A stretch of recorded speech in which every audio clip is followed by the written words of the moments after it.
விஜயண்ணா வணக்கண்ணா. இது நீங்கள் பண்ணுறதும் சிலது தப்பாக இருக்குண்ணா.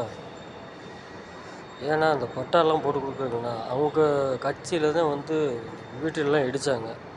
ஏன்னா கவர்மெண்ட் வந்து புறம்போக்கில் தான் வீடு கட்டியிருக்காங்க இடித்தாங்க. அதே மாதிரி நீங்களும் ஃபாலோ பண்ணுறீங்களாண்ணா? அது தப்புண்ணா. அது இது வந்து உண்மையாக கண்டிக்கப்பட்ட விஷயம். இது தப்பு. இது செய்யாதீங்க.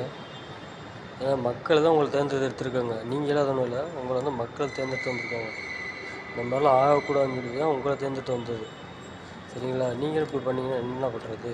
நான் உங்கள் தொண்டன் தான். நான் உங்கள் கட்சியில் இருக்கேன். நான் ஓட்டு போட்டு உங்களுக்கு என்னை கேட்குற உரிமை இருக்குது. சரிங்களா? மக்கள் வந்து அவ்வளோதான் அழுகுறாங்க. நான் இதில் பார்க்கும்போது எப்படியே எனக்கு அப்படியே கண்ணெலாம் கலங்குது. அது ஏன் அந்த மாதிரி பண்ணுறீங்க? எல்லாம் பிள்ளை குட்டி எல்லாம் குழந்தையோட ரோட்டில் நிற்கிறாங்க. அவள் எவ்வளோ கஷ்டப்பட்டு அந்த வீடை கட்டியிருப்பாங்க.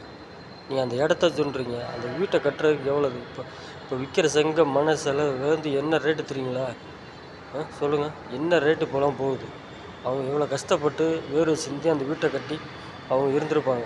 அதை போய் நீங்கள் இடிக்கிறீங்களே, நீங்கள் என்ன பண்ணணும்? நீங்கள் அப்படி வந்து இடிக்கிற மாதிரி இருந்தால் நீங்கள் என்ன சொல்லணும்னா, இன்னொரு இடத்துல இப்போ ஒரு 500 வீடு இருக்கா, அந்த 500 வீடை வந்து இன்னொரு இடத்துல இடம் மாற்றி வீட்டை கட்டி கொடுத்துட்டு அவங்க போனதுக்கப்புறம் நீங்கள் இடிக்கணும்.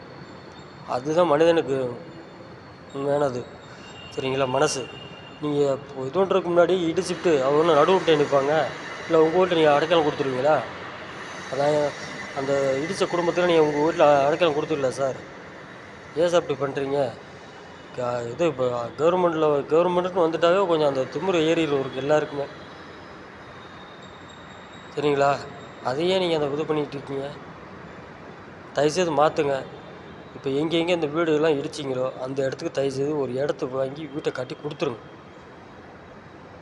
நீங்கள் வந்து அவங்க இதுக்கு அவங்க வாயில் நிற்காதீங்க. மக்களோட வாயில் நின்றீங்கன்னா எப்போவுமே வந்து யாருமே உருப்பட முடியாது. உங்களுக்கு தெரிஞ்சுக்கங்க. ஏன்னா உங்களை வந்து ஓட்டு போட வச்சு கொண்டு வந்ததே உங்களுக்கு நல்லது செய்யும், மக்களுக்கு நல்லது செய்யும். நீங்கள் மக்களுக்கு கெட்டது செய்கிறீங்களே. இப்போ மற்றதெல்லாம் விட்டுருங்க, இந்த இலவசம் அதெல்லாம் விட்டுருங்க.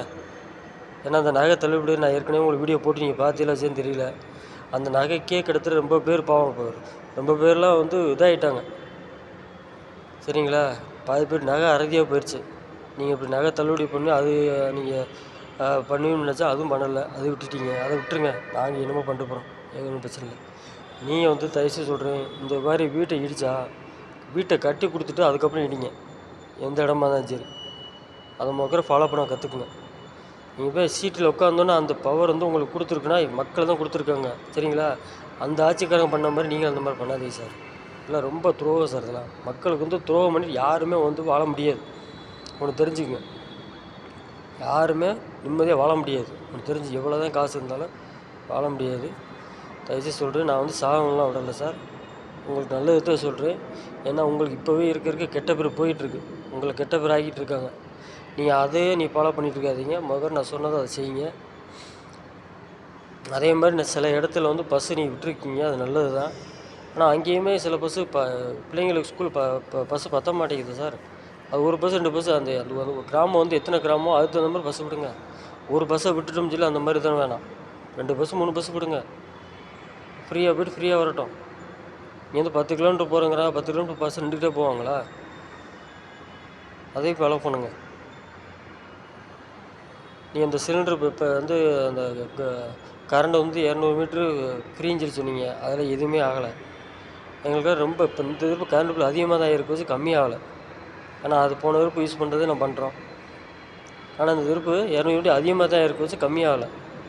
அது என்னன்னு தெரில. அது நீ எப்படி என்னன்னு ஒன்றும் புரியல. நீ சொன்னது வந்து இப்படி சொல்லி நீங்கள் இது கரண்ட் பில்லை ஏற்றுறீங்கன்னு தெரியல.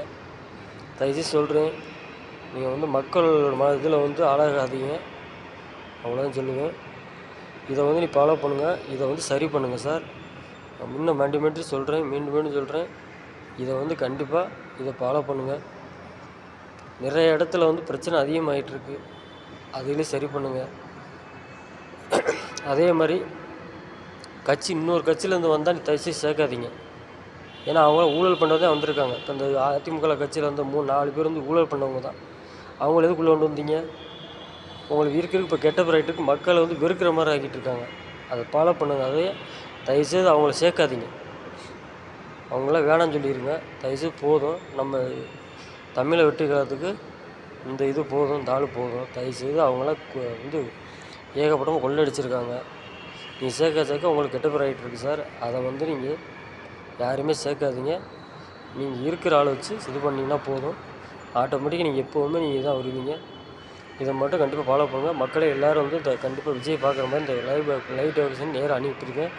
எல்லாமே ஷேர் பண்ணுங்கள் கண்டிப்பாக. அது என் மனசில் பட்டு நான் சொல்லிட்டேன். எல்லா மக்களுக்குள்ளே தான் நான் சொல்லியிருக்கேன். கண்டிப்பாக இதை எல்லாருமே விஜய்க்கு போகிற மாதிரி ஃபார்வேர்டு பண்ணுங்கள். எல்லாருக்கும் நன்றி.